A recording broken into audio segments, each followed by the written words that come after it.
বন্ধুরা, তোমরা সবাই কেমন আছো? আশা করি সবাই ভালোই আছো। আজ আমি রান্না করব সয়াবিন পাতুরি।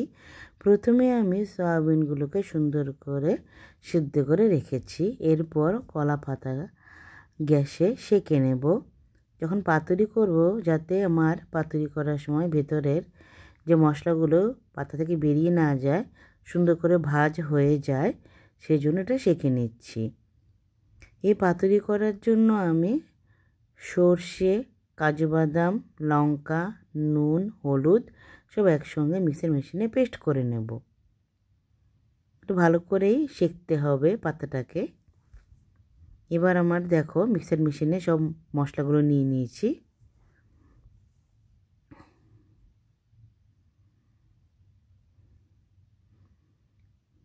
তো দেখো আমার পেস্ট তৈরি হয়ে গেছে। এখন সয়াবিনগুলোর মধ্যে আমি পেস্টটাকে দিয়ে মাখিয়ে কিছুক্ষণ রেখে দেব।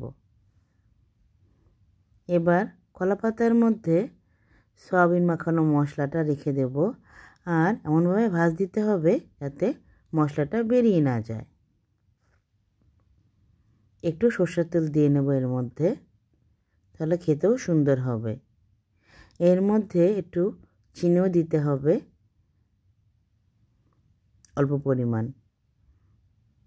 তো আমি এক হাত দিয়ে করছি বলে ভাজ করতে পারছি না।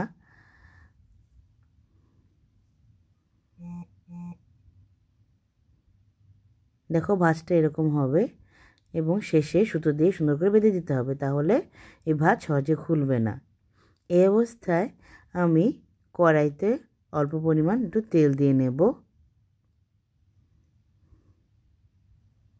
আর তেলটা যখন গরম হয়ে আসবে, তখন ওই ভাজ করা কলা পাতাটা একসঙ্গে করে নিয়ে এর মধ্যে ভাজতে শুরু করে দেব।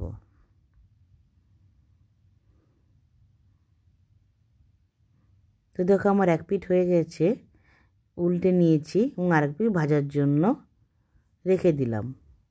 এভাবে কিছুক্ষণ চেপে চেপে এপিট ওপিট করে ভাজতে হবে। যখন দেখবে কলা পাতার গায়ের রঙটা হালকা লাল লাল হয়ে এসছে, তাহলে ভাববে যে ভেতরের যে রান্নাটা আমি করছি সেটা হয়ে গেছে।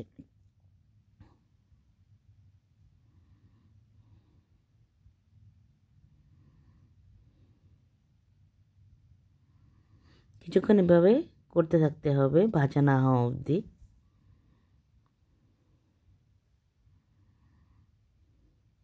তো দেখো বন্ধুরা, এটা খোলার পরে এরকম হয়েছে। দেখতে খুব সুন্দর লাগছে না? খেতেও দারুণ হয়েছিল। তোমাদের যদি রান্নাটা ভালো লেগে থাকে, তাহলে সবাই লাইক, শেয়ার, কমেন্ট করবে। আজকে রাখি, বাই বাই।